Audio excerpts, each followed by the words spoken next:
Dios les bendiga. Este es el tema número 46 de nuestra serie Las dispensaciones bíblicas. Continuamos hablando de la dispensación de la gracia. Y hoy vamos a hablar acerca del contenido de la administración. El contenido de la administración. En el antiguo pacto los sacerdotes ministraban al pueblo y ministraban las cosas de Dios. En el nuevo pacto, los sacerdotes, nosotros, según el orden de Melquisedec, ministramos a Dios y ministramos al pueblo. En ambos casos, los sacerdotes son los que ministran, los siervos que ministran, y ministrar significa que tú administras de acuerdo a un plan, el plan de Dios, ciertas cosas, ciertos poderes, ciertas soluciones, los administras para que se cumpla el plan y el propósito del Señor, la voluntad del Señor. Entonces tienes administradores del antiguo pacto y administradores del nuevo pacto. Tú eres un administrador del nuevo pacto, no un ministro del Señor, un administrador. Ahora, en el antiguo pacto, ¿qué era lo que se administraba? En el libro de Hebreos capítulo 10, versículo 1, porque la ley, teniendo la sombra de los bienes venideros, no la imagen misma de las cosas, nunca puede, por los mismos sacrificios que se ofrecen continuamente, hacer perfectos a los que se acercan. Mira, la ley ministraba sombras, la ley ministraba figuras, es como cuando yo te muestro la imagen de una casa y tú me dirás, esa es la casa de Juan. Yo te voy a decir, no, esta no es la casa de Juan, esta es la figura de la casa de Juan. La casa de Juan está en otro lado y si quieres vamos a ir. Entonces tú vas a entrar y vas a caminar dentro de la casa y tú tuviste una experiencia con la casa real. Pero tú puedes mirar y mirar la foto y decir, qué linda es la casa. Yo te puedo mostrar, es más, imágenes de todas las habitaciones, un plano de la casa y mostrarte en fotografías y aún en videos. Yo te puedo mostrar muchas cosas de la casa y tú dirás, yo conozco la casa. Sí, la conoces, pero no has tenido una experiencia con la casa. Entonces, los sacerdotes del antiguo pacto ministraban las figuras de las cosas celestiales. El animal que estaba allí siendo sacrificado era una figura de Cristo siendo sacrificado. La sangre que caía y era derramada era la sangre de Cristo derramada. El altar de bronce donde se oficiaban los sacrificios era espiritualmente la cruz de Cristo. Ese era el altar, era la figura. La realidad era la cruz de Cristo, donde Cristo derramó su sangre por nosotros. El lugar del candelabro, ¿no es cierto?, que alumbraba, y el aceite y todo eso era una figura. En realidad ese candelabro tenía que ver con la revelación que alumbra y que nos trae la luz de Dios para que podamos funcionar. La mesa de los panes de la proposición que estaba allí dentro en el lugar santo, también era una figura de la coinonía, de la comunión de Dios con su pueblo y del pueblo en sí, ¿no es cierto?, la coinonía celestial que vive la iglesia del Señor. El altar del incienso no era incienso, sino que eran las oraciones. Las oraciones son el incienso de Dios, son el incienso del cielo. Y luego adentro en el lugar santísimo, para entrar tú tenías que atravesar un velo.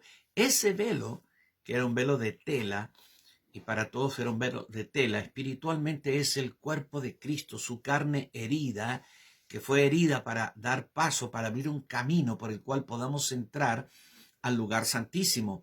Y en el lugar santísimo está el propiciatorio, donde se vertía la sangre y donde Dios hablaba con Moisés y con el sumo sacerdote.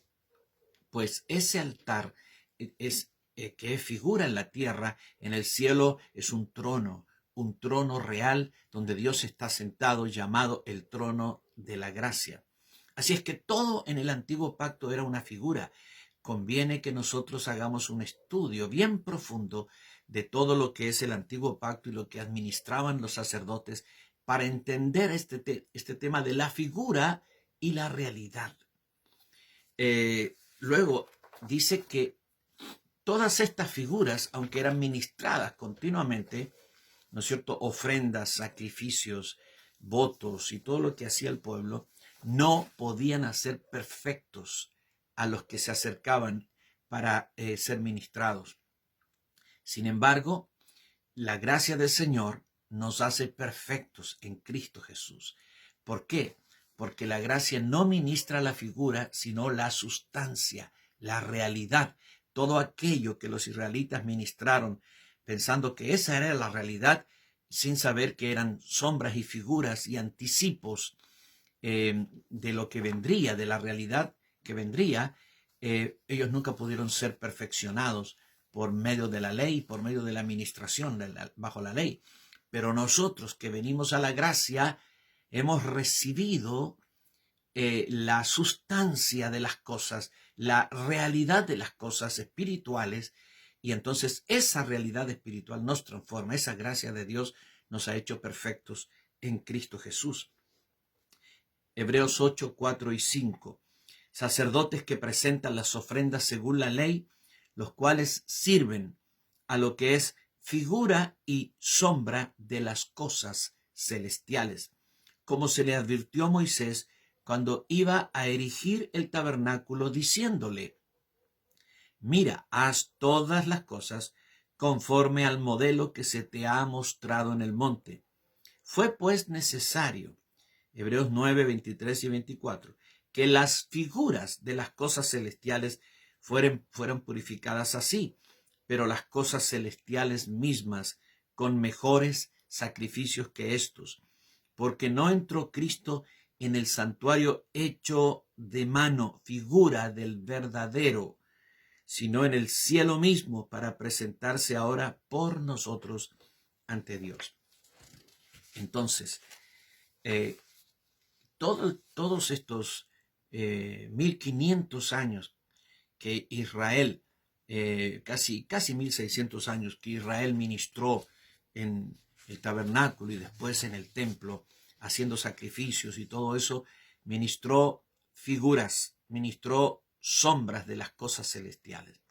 La gran bendición de la gracia es que bajo la gracia, sin merecerlo, sin merecerlo, el Señor nos ha hecho experimentar las cosas celestiales mismas.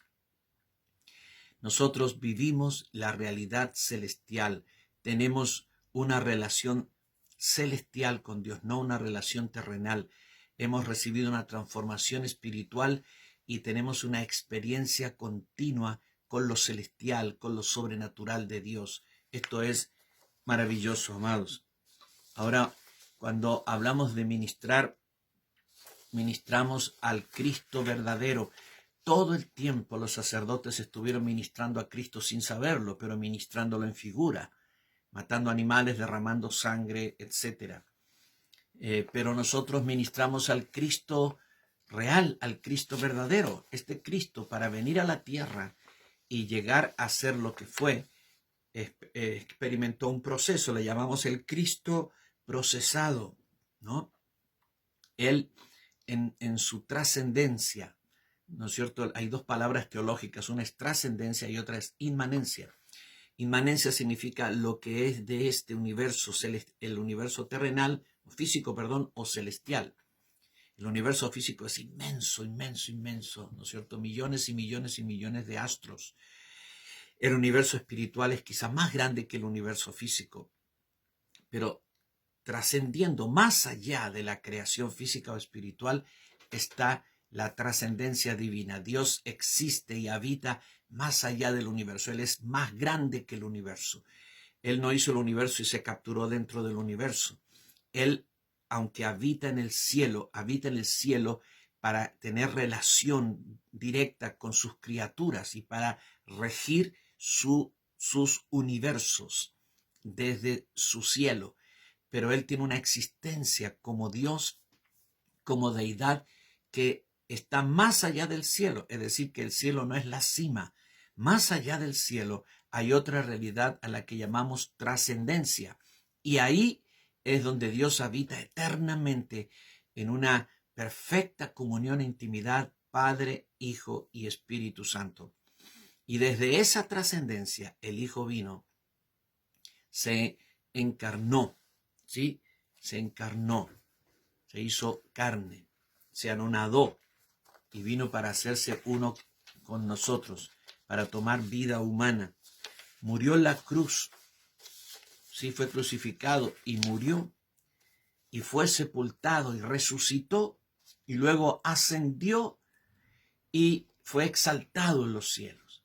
Ahora, todo esto para convertirse en el Dios comestible, el cual comemos en la cena del Señor y comemos de muchas formas. En Juan 6:48, yo soy el pan de vida, vuestros padres comieron el maná en el desierto y murieron. Este es el pan que desciende del cielo, para que el que de él come no muera. Yo soy el pan vivo que descendió del cielo. Si alguno comiere de este pan, vivirá para siempre. Y el pan que yo daré es mi carne, la cual daré por la vida del mundo. El que come mi carne, si no coméis la carne del Hijo del Hombre y bebéis su sangre, no tenéis vida en vosotros. El que come mi carne, bebe mi sangre, tiene vida eterna, y yo le resucitaré en el día postrero, porque mi carne es verdadera comida y mi sangre es verdadera bebida. El que come mi carne y bebe mi sangre, en mí permanece y yo en él. Como el Padre viviente me envió y yo vivo por el Padre, asimismo el que me come, él también vivirá por mí. Este es el pan que descendió del cielo, no como vuestros padres comieron el maná y murieron. El que come de este pan vivirá eternamente. Mira, cuando el Señor, el día de la última cena, Pablo lo recuerda después en 1 Corintios 11, al final del capítulo, y el Señor tomó pan y dijo, este es mi cuerpo, que por vosotros es partido, haced de esto en memoria de mí. Tomó la copa y dijo, esta es mi sangre del nuevo pacto, que por muchos es derramada para remisión de los pecados. Él estaba hablando de su sacrificio, pero él estaba hablando de él como comida, porque él dijo en Juan, mi carne es la verdadera comida y mi sangre la verdadera bebida. Cuando los sacerdotes comían el animal sacrificado, porque una parte era para el sacerdote, ellos no sabían que figurativamente estaban comiendo al Señor Jesucristo. Pero cuando nosotros comemos la cena del Señor, lo hacemos con toda conciencia de que estamos comiendo al Señor. Y si no lo hacemos con esa conciencia, el apóstol Pablo dice que lo comemos indignamente. Entonces, todo esto de sombras y realidad, estoy poniendo un ejemplo de la Santa Cena, la Cena del Señor. Los hombres, los sacerdotes del Antiguo Pacto, ministraron sin tener ninguna conciencia de lo que espiritualmente estaban haciendo o apuntando con su ejercicio, con su servicio. Pero nosotros, los sacerdotes del nuevo pacto, llamados a hacer sacrificios espirituales, tenemos que hacer todas las cosas con plena conciencia de que estamos ministrando las cosas celestiales, ministrando ya no cosas rituales, no el rito, no la figura, no la metáfora, sino la cosa real. Cuando comes la carne, cuando comes el pan, estás comiendo realmente la carne del Señor. Cuando bebes la copa, estás realmente bebiendo la sangre del Señor Jesucristo. Esto no es un símbolo, no es una ordenanza, no es como si lo estuviéramos comiendo, no es una figura apenas de algo, de otra cosa, como era en el Antiguo Testamento. En el Nuevo Testamento las cosas son reales y la Santa Cena es real. Realmente con nuestro espíritu estamos comiendo y estamos bebiendo a Cristo. Este es un sacramento verdadero. Entonces, eres un sacerdote del nuevo pacto. Aprende a ministrar la realidad, la sustancia, no la figura, la realidad, la sustancia, y dedícate a ministrar esta realidad espiritual. Dios te bendiga.